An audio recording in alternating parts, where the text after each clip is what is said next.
প্রয়োজন। প্রিয় মানুষের ভিড়ে ভরপুর আমার পৃথিবী।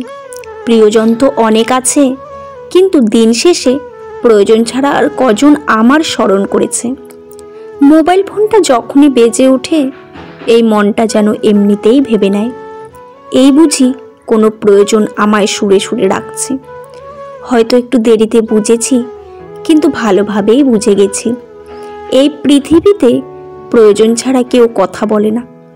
দেরিতে হলেও বুঝে গেছি, প্রয়োজনের জগতে উজ্জ্বল এক নক্ষত্র আমি, যে নক্ষত্র প্রয়োজন শেষে কারো চোখে জ্বলে ওঠে না।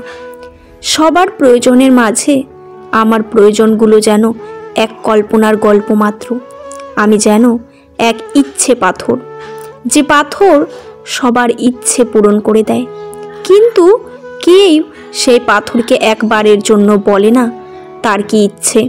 তোমাদের প্রয়োজন শেষ হলে একবার তাকিয়ে দেখো আমার দিকে। এত গভীর একাকিত্বের মাঝে কত বড় অভিনেতা সেজে আছি আমি। ভিডিওটি যদি ভালো লেগে থাকে তাহলে অবশ্যই চ্যানেলটি সাবস্ক্রাইব করে পাশে থাকা বেল আইকনটি প্রেস করে দেবেন। ভালো থাকবেন, ধন্যবাদ।